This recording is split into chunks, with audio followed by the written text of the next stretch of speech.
Welcome to Business Coaching Secrets with Karl Bryan.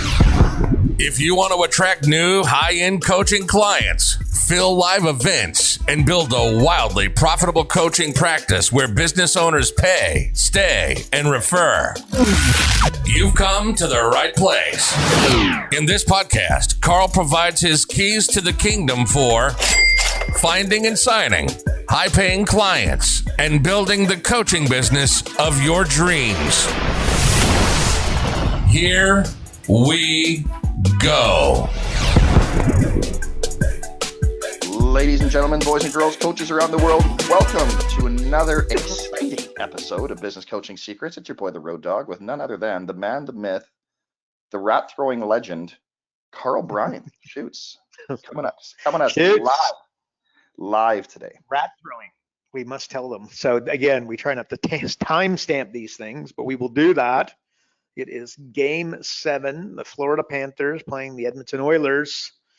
And it was at one time 3-0 for the Florida Panthers in a best of 7. So if you do your very quick math, you realize they need to win one more game and they win the Stanley Cup. But that didn't happen. Bang, bang, bang, 3 losses in Game 7. So I go watch Shoots and I can't wait. So now because of this timestamp, it's a beautiful thing to come back. You can either sound really, really smart or not at all. What's the final score heading into the game tonight there, Karl? Okay. As we just talked, Canada, I'd like to see McDavid and the Canadian team win. But if I'm a betting man, I'm going 4-2 Florida. There you go, Shoots. And by the way, I normally get these things horrifically, so I may have just jinxed Florida. So if they do lose, then there you go. Yeah, I was going to say 3-1 Panthers, because you just got to know that there'll be an empty netter at the end, one way or the other. It's either going to go down as the best day for the Florida Panthers or the greatest collapse possibly. I don't know. There's not many sporting, the Atlanta Falcons in the second half of the Super Bowl against Brady and friends. It will be of that epic proportion. So let's see, man. Let's see. Well, speaking of, I don't even know how to segue this, but I just think in NFL, I got the live report from my daughter that Travis Kelce was on stage with T Swift in London for her third show. So there you go. Your life is better knowing that, isn't it? Yeah. All right. Speaking of a guy that gained pretty much instant global success after starting to date Taylor Swift, I'm trying to segue this somehow to the top needle moving activity that kind of you sort of, I guess, learned, or what was the biggest needle moving activity for you in the past week? In the last week, what I'm probably share for this thing, but here's what I'm going to say. Here's a conversation I had this morning that we have had at different times on the podcast and certainly at Business Coaching Mastery, something I drop all the time. So give me a room of 100 people and I say, put your hand up if you'd like to sell your company for $5 million, right? Guess how many hands go up? And the answer is all of them. And if somebody doesn't put up their hand, I can almost guarantee they've seen me do it, right? But so they all want to sell their company for $5 schmil, and why wouldn't they, right? And then I would ask you the question, like somebody who just sold their business for $5 million, are they happy or are they sad, right? And I'm going to tell you maybe the way that I'm positioning the question, but I have got a very long list of people that I have spoken to that have sold their company and, for 1 million, 5 million, 10 million. I'm going to take 50 million off the table. I'm going to say 10 million or below. And I can tell you that I've had people in tears on the phone because I know a little about this dynamic, and they're like, "Oh my God, it was the worst thing ever," right? And then you may now be listening and go, "Wow." I'll tell you something. 2 things that are very rare to mix together. It's 2 words, and it's old and rich. It's very rare to be old and rich, right? So let's just quickly do some math. You sell your company for $5 million.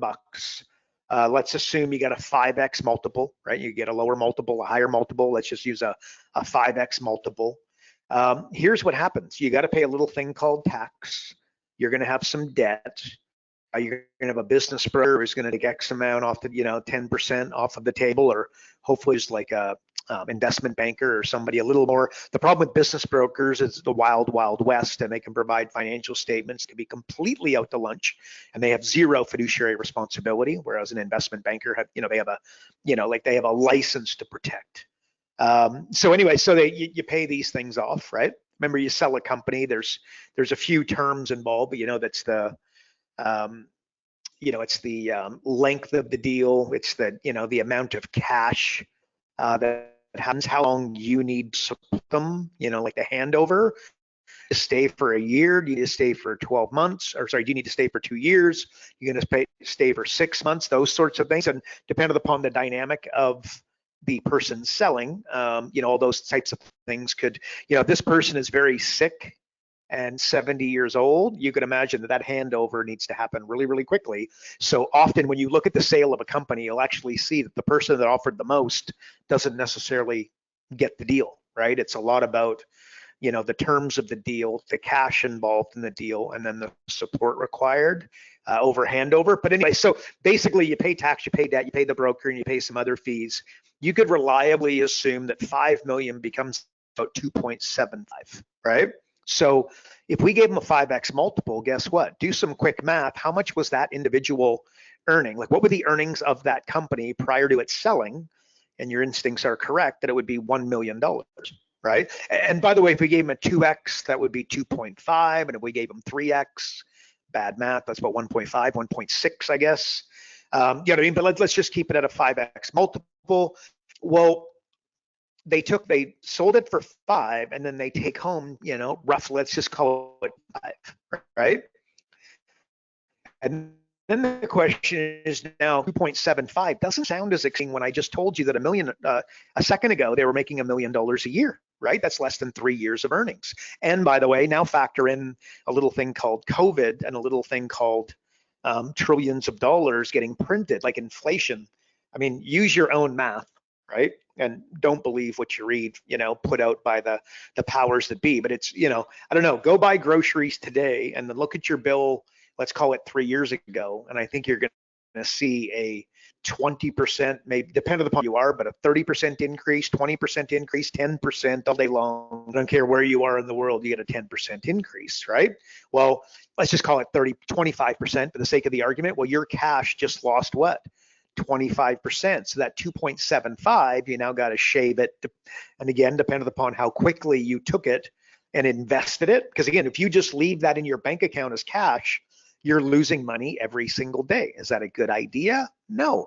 So what do? You take that 2.75 and you put it where? You put it into real estate, you put it into the stock market, etc. How does that normally work out? Use your instincts, and it can often not go so well, right? So you need to invest in it. And again, what people do is they buy high and they sell low, right? Because again, look, so you got, okay, so if that's the problem, and again, covered this before, but I can't begin to tell you how important of a topic this is, because you got to understand, you've got to educate every single, what I'm describing, I believe that every business owner, even, because nowadays people are starting companies and thinking about exiting already, which is a red flag on steroids. Every business owner needs to hear this in some way, shape, or form, because they need to understand that they've got the wrong goal, right? Like they're trying to sell their company for X, and like that might not be the right frame. So now the solution. So if that's the problem, what's the solution? Well, you go to option number, there's option number, keep it. Option number 2, sell it. The money is always in option number 3. What's option number 3? You could franchise it. You could license it. What about, more to the point, bring in somebody from the competition, pay them. You guys making $1 million a year, you could pay them $100,000 salary with all kinds of bonuses. Let's just assume it becomes a $250,000 per annum pay packet, and you could task the guy with growing your earnings so that 1 becomes 3, because he's going to be younger, more fired up, willing to stay back a little bit later, right? And again, the number, what Keith Cunningham tell you is get the number 2 guy from the number 1 competitor. That's what you want to do. And by the way, who are you going to sell it to? Again, you could put it up on, websites, and people, I see, Cody Sanchez as an example, who, by the way, I have utmost respect for. I think she gets some amazing content. But what she says is like, all these businesses are going to sell, sell, sell, sell, sell. Well, go do your homework and see how much you're selling. And a lot of them are, right? No question. Certainly a lot of them for sale. Certainly a lot of them wanting to be for sale. But the reality is that there's a lot of them just staying in the market and never getting closed. So why? Because they're just not that right person. Remember, a business gets bought. A business is not sold. A business gets bought. Think about the frame there. Two very, very, very different things. Well, who are you going to sell it to? Okay, you go to your number one client, your number one customer. That's who you sell it to, right? So the bottom line is that, exit is the wrong goal. Maybe it's not. And again, the age of the person, the situation, what have you. I mean, it worked out pretty well for the Instagram guys. Remember when Instagram sold for $1 billion and everybody's like, what the heck? Look at what a deal it turned out to be.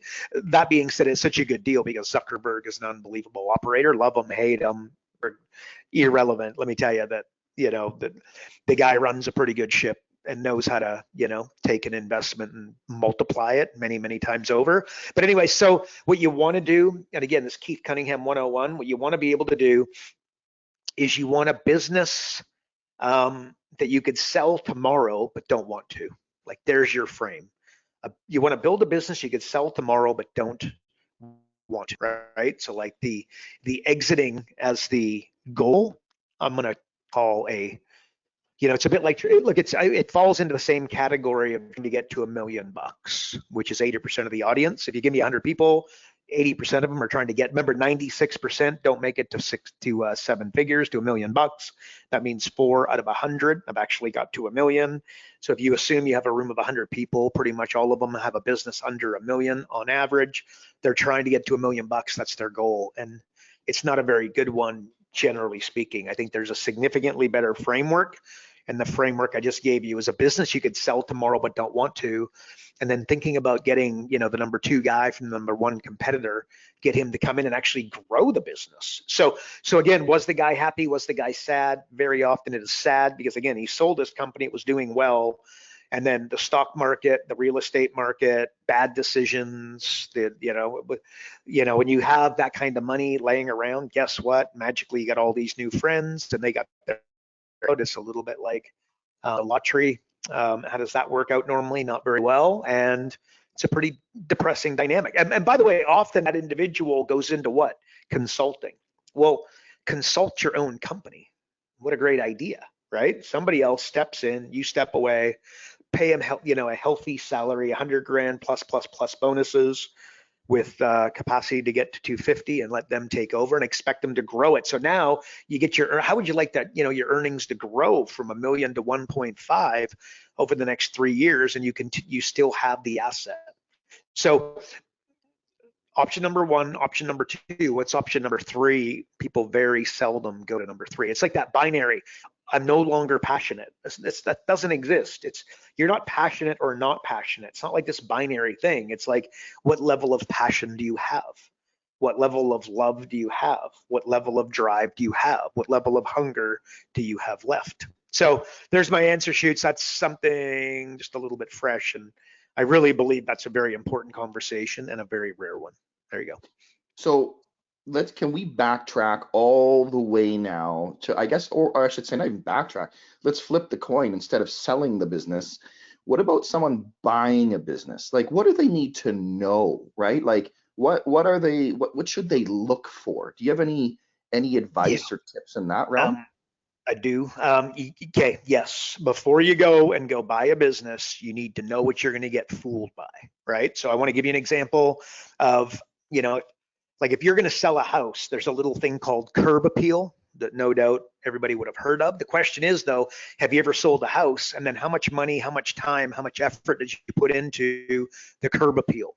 And I would dare say that it's often very little, right? Huge mistake, right? So one of the things, if you're going to, I sold a house a while back, like we had it staged, right? No family photos, you want to be super cozy. Fluorescent lights makes a huge, again, and they don't look up and go, oh, wow, there's fluorescent lights. They walk in and go, wow, this kitchen looks amazing, right? The front yard, curb appeal, referring to the first impression, the front yard, the front door.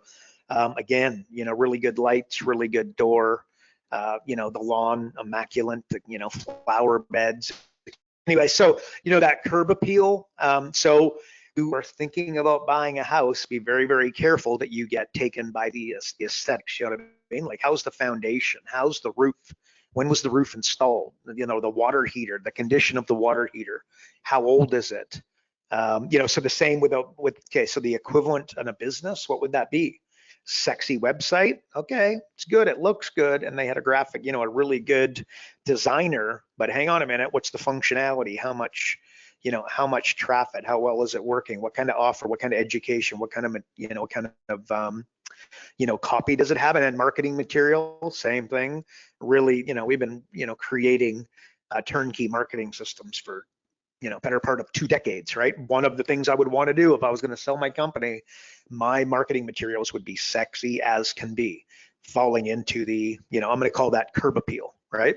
But I can tell you that financial statements would come into it. Again, you need to either be able to read these things, or you need somebody with you, more to the point, to be able to read these things. Like, financial statements are like the lifeblood of a company, right? And you want to understand how well do they earn cash, not profits. Profits and cash, not the same thing, right? You'd be very profitable.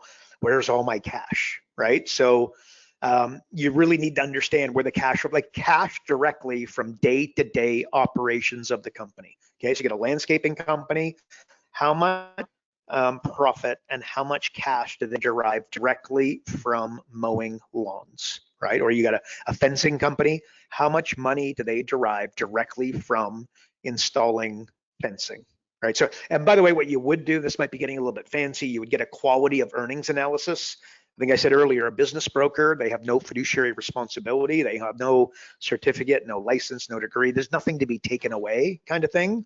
So the fiduciary responsibility is basically nil. They could be giving you financial statements from a different company, not even realize, put it in front of you. You go, what the heck? And they would have no responsibility. That should be a concern to you, or, person looking to buy. But anyway, so quality of earnings analysis is something that you would get. Like, give you an example. So you've got a company, a landscaping company, right? If they sell a bunch of equipment, well, is that cash through the operations of the business? Like I said a minute ago, remember, a landscaping company, how much cash through mowing lawns? And the answer is no. So again, you got to be able to read the financial statements. If you were sick, you would go and get an MRI, and you would get a blood test. And if someone you loved was not feeling well and you thought, wow, there might be something just going on, you would say, we need an MRI, we need a blood test, and certainly a doctor would do that, right? Well, again, that is, I'm going to call that a quality of earnings analysis, right? You really need to turn this upside down and look. And by the way, Warren Buffett, and this will be getting a little bit fancy, but Warren Buffett is all about free cash flow, absolutely fanatical about this measurement. And let's not any of us pretend to be Warren Buffett, but at the same time, understanding what Warren Buffett is looking for would be a good idea. And simply put, free cash flow, operating cash minus CapEx. Right? So capital expenditures or property, plant, equipment, and also non-cash expenses, which would be depreciation and amortization. But example, you got an Uber driver and he goes, Road Dog, oh my gosh, I made $100,000 last year, right? Well, in order to make $100,000 as an Uber driver, what must you have done?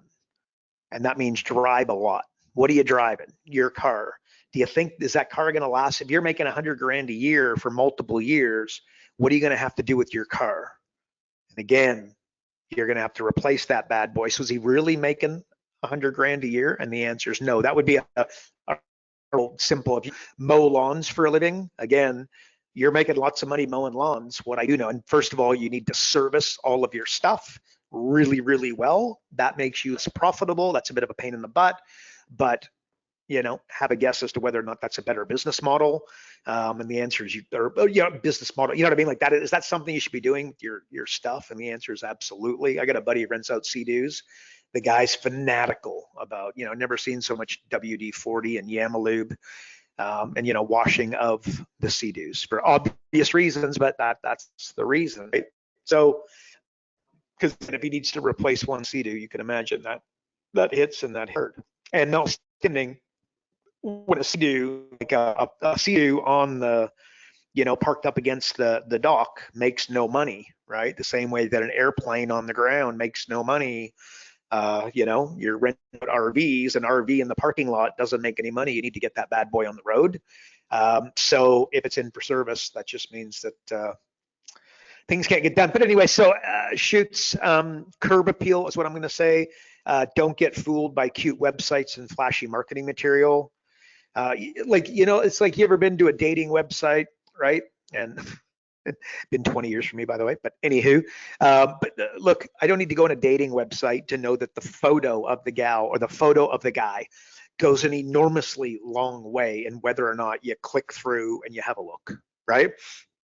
Well, okay, go to Biz Buy Sell or a website that's selling businesses. If you're trying to sell a restaurant, guess what you should do? You bring in a professional photographer, pay them whatever the hell they want, fluorescent lighting like crazy, fluorescent lights to do, proper angles, and a good photographer will know a good angle from a bad angle. And you should be having a photo that is just like so amazing. And the opportunity for more people to be clicking through and then ultimately asking, for, what I mean? The chances of selling your restaurant will dramatically go up. Go to a website right now where they're selling businesses and have a look at the quality of most of the photos in the ads. And then you tell me how good they are. And you're going to agree with me that like, whoa, you know what I mean? It's like selfie type stuff. Anyway, Shoots, how'd I do? That's my answer. Anything to add? Subtract? It's amazing how people forget just some of the basics. Hey, like just it's something as simple as just that, like changing light bulbs. You know what I mean? Like it's crazy to me. I know. Shoots, they'll have light bulbs that are out. You know what I mean? Like there's a some sort of a dealio, and there's like 5 light bulbs, and like one's burnt out. It's like, what are you thinking, right? Like, anyways, crazy. But human nature, man. There you Speaking go. of Sea-Doos, still waiting for you to sell me yours up here, but because to me they're like that's my Zen, and this is my pivot to Zen moments. But being out on the water, they're like, man, what is it about water that's just so relaxing? Like it's crazy. I'm not sea-doing with dolphins or anything like you do. I was with the I got off my, I was surfing yesterday and got off, man. No joke. There's a dolphin, which is once a week I'll see a dolphin. I got off, man. He just swims around me, man. There's a bunch of people on the beach. They're taking photos, and they're dolphins. Anybody doesn't know, like dolphins are I mean, I don't know that all dolphins are friendly, but they are known to be very, very friendly. You don't go out of your way and start, poking them or anything, which you shouldn't do that anyways, by the way. But they will come up and literally get real close, man. This guy is just swimming around me, man, up and down. It was awesome. So you talk about the importance of the check-in on your business, but let's do the check-in of the owner and yourself. What do you got for us this week for a Zen thought of the week? Zen thought of the week. This is a recurring segment all of a sudden. Yeah, okay. You know what? You have no one to blame but yourself. Just so we're clear.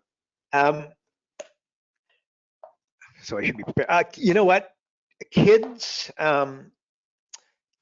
don't know they should care, and then old people just don't care.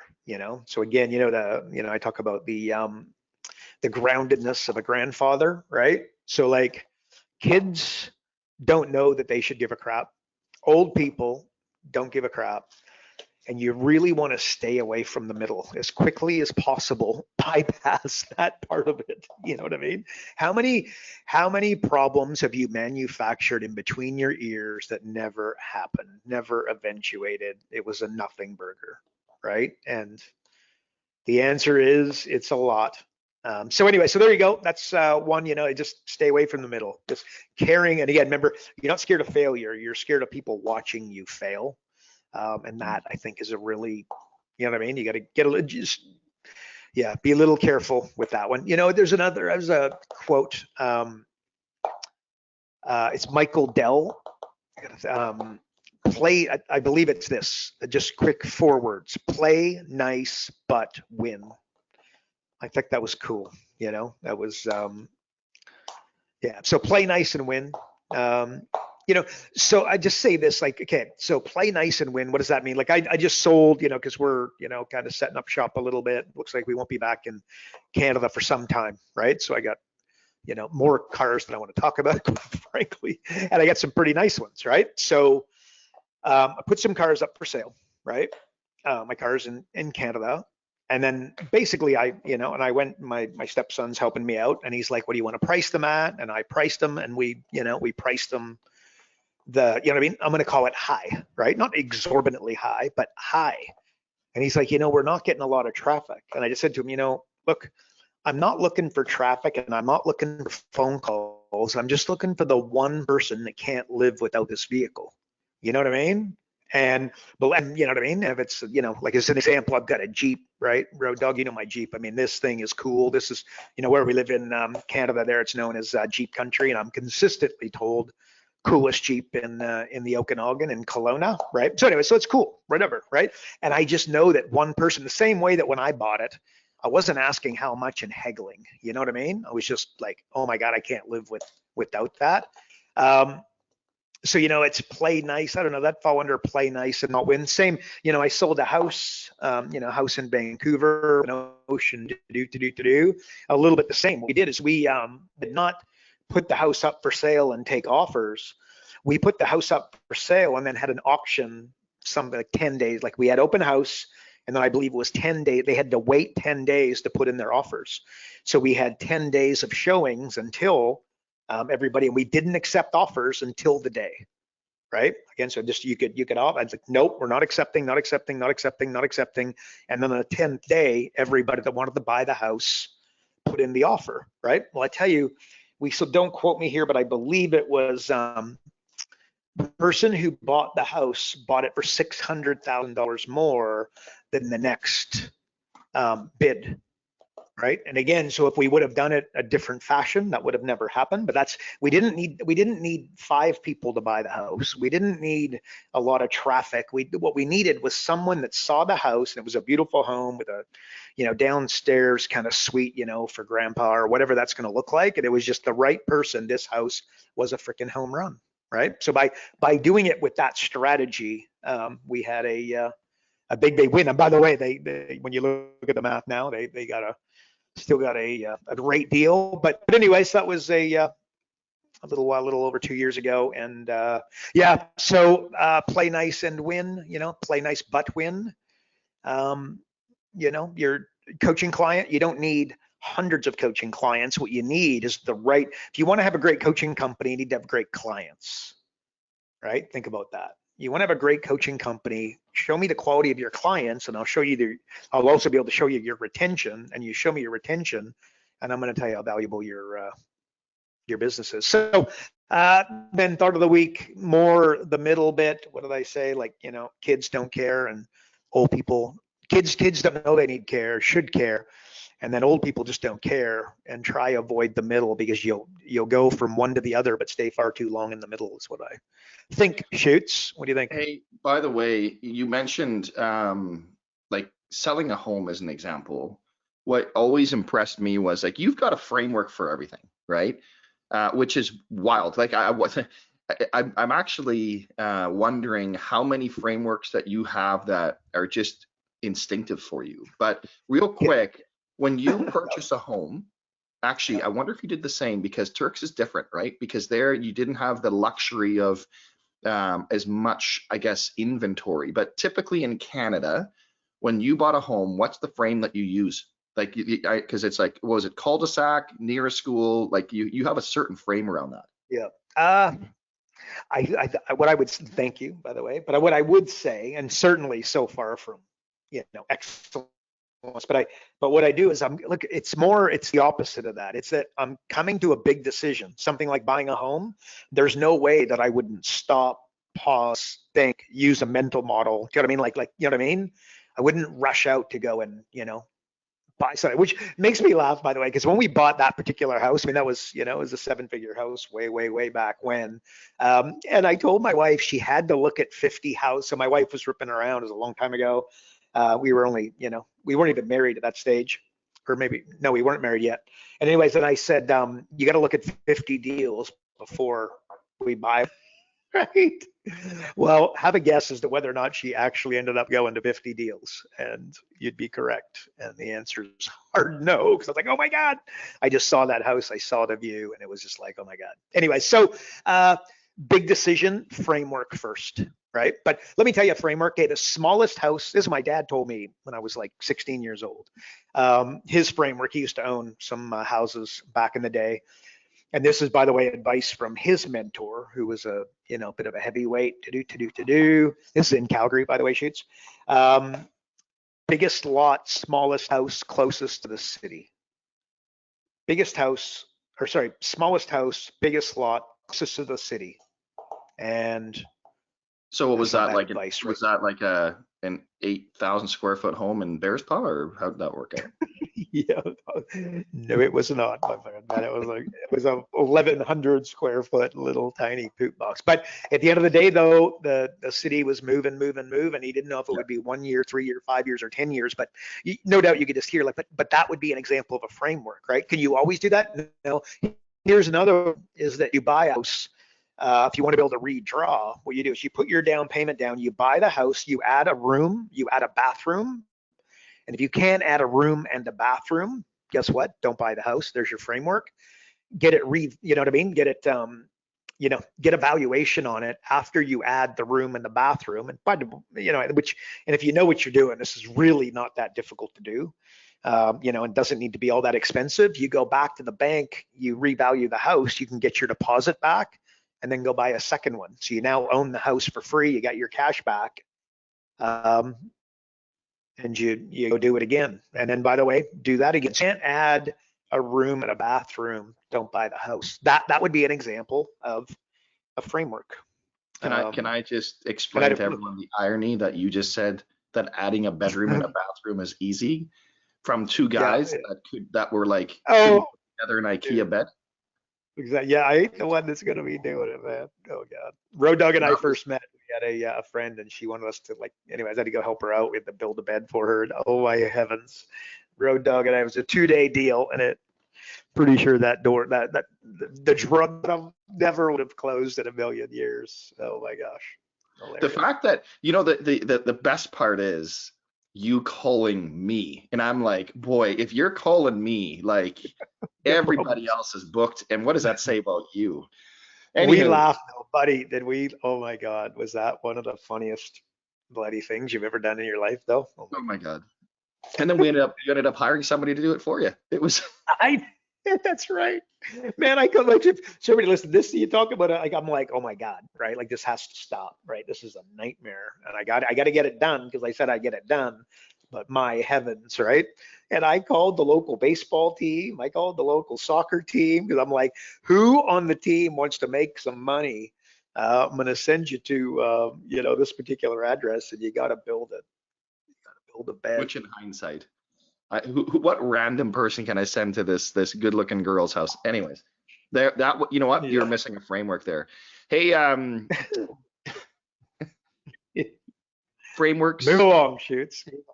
Frameworks, mental models. Like obviously, as I just alluded to, you've got a lot of them. What's a mental model that you've used recently, ideally, you know, maybe in the past week or so, that you can share with us? And then can you give us an example around it? Yep. I don't know if this is a mental model, but again, I'm kind of just going to some action as of recently. Be generous with everything, but don't be generous with your time, right? So be generous, but don't be generous with your time, right? I think it's self-explanatory. It's the one, it's the one commodity. It's the one thing you can't get back, right? You've all heard that, you know that. But again, but you know it. But if you're not doing it and you're not living it, and show me your calendar. And again, there's a debate. Remember that Marie Temby, who's one of our prized clients, love her. She mentioned this, and just like from, I think it was last week or maybe it was the week before, but like introduced me to somebody who is overwhelmed, busy, and just has a bunch going on at all times, and I will introduce you to a lazy person, right? So you gotta just protect that time, right? We hear it, but I don't know that we do it. Here's ecosystem. Okay, it's something I actually wrote in my notes here in the last, I'm gonna say 72 hours. Okay, what do I mean? Ecosystem. Everybody's going like so get a little bit of a dynamic going on right now. I'm not gonna bore anybody with it, but it's like, just think head-to-head competition. Think that, right? And really what you wanna do, and Elon Musk has said something to this effect many times, like in the gold rush, who made the money? The guys panhandling for gold?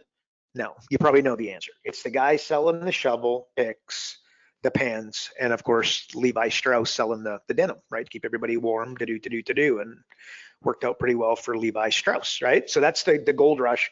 The ecosystem, I'm gonna call free, so it's the gold, but then it's all, what about the camps renting, space out and that sort of thing? Those are the people that made the money. Real estate, where Road Dogg lives in Kelowna, or in Canada, where I used to live, real popular place, right? In the summer, everybody goes there to, to holiday.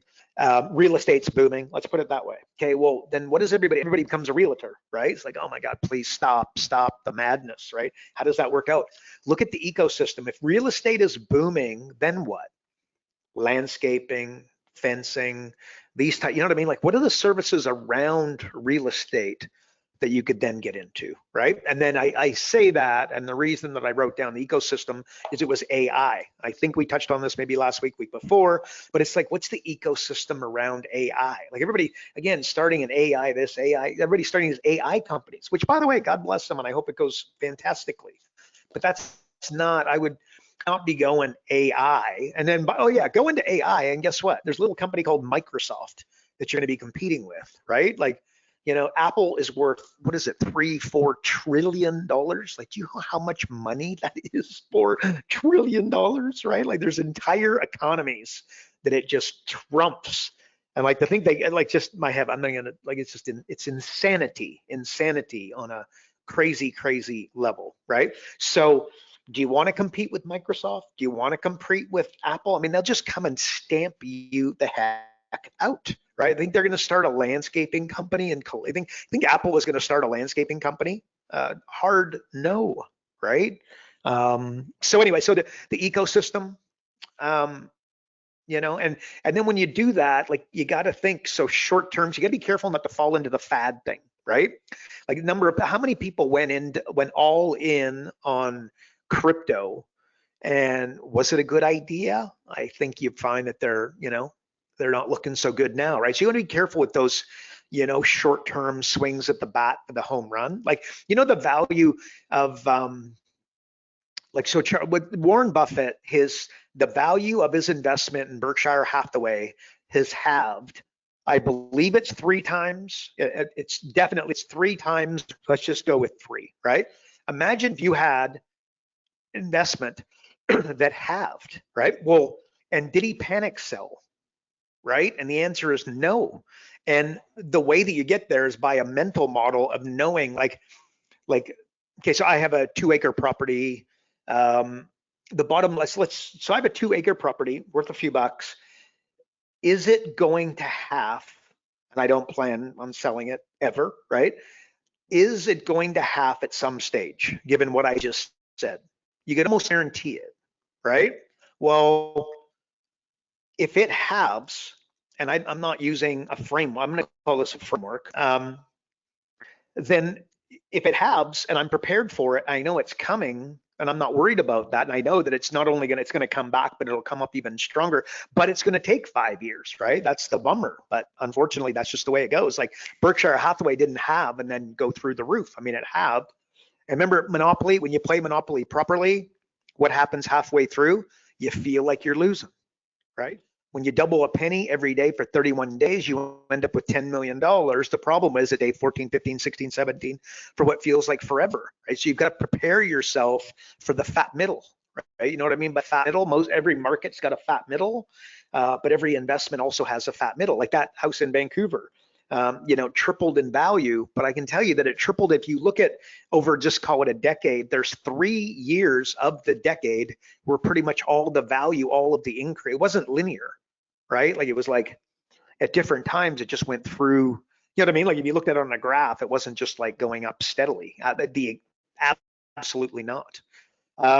So anyway, so if you mentally prepare for it, I think you'll find that you won't, panic.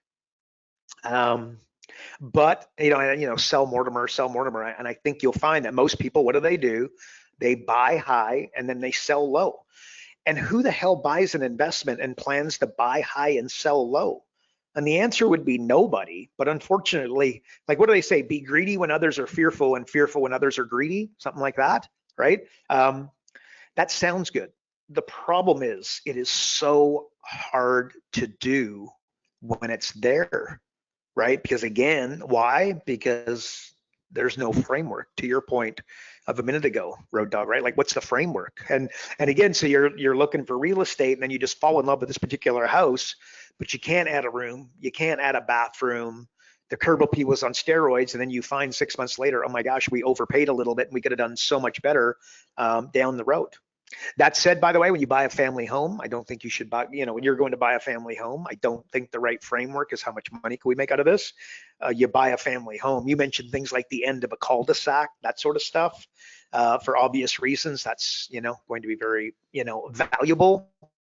Yeah, sure. So what you do is okay, what did I just do? I created some rules. Okay, again, you want to have good culture in a company, you need rules, right? You want to have a good investment portfolio, you want to be a good investor, show me your rule book. Remember the first principles of hockey, rule book. First principles of anything, rule book. Shoots, that's my answer, bud. That's my answer.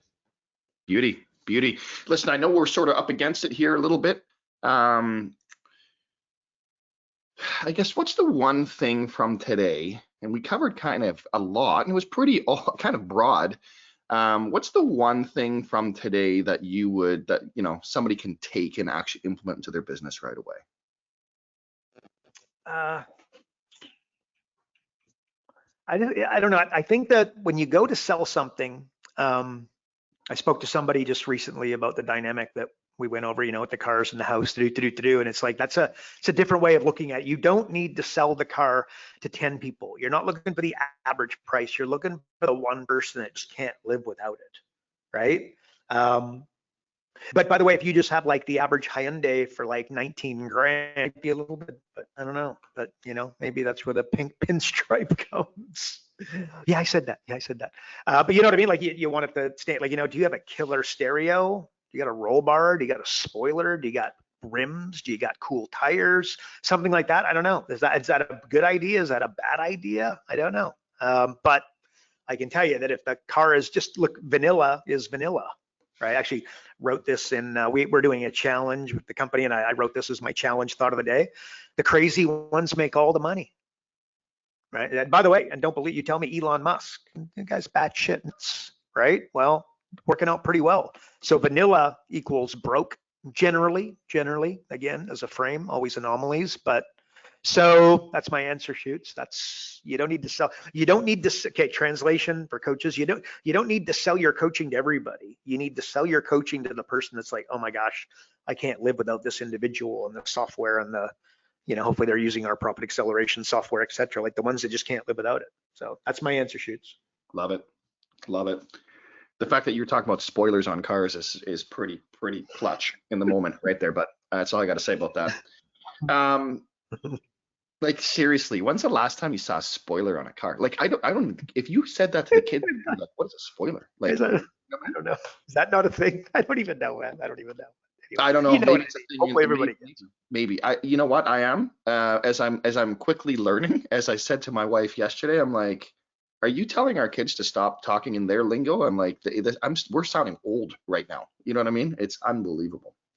Anywho, on that note, thanks everybody for tuning into another episode of Business Coaching Secrets with the man of the hour, as per always, King Karl. If you're not on the inside and getting access to the pre-show, or you aren't getting Karl's daily emails, you want to learn how to grow, scale your business, you want to learn about flash coaching, you want to learn about profit acceleration software, all the things that can help you in your business get clients quickly, go to focused.com. And if you enjoyed the show, please leave us a review.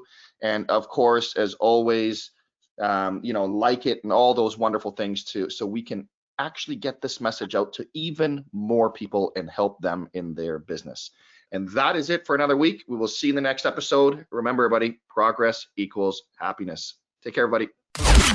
Karl Bryan built Profit Acceleration Software 2.0 to train business coaches how to find any small business owner more than $100,000 in 45 minutes without them spending an extra dollar on marketing or advertising.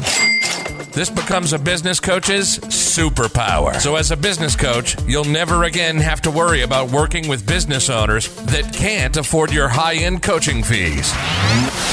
Check us out at focused.com.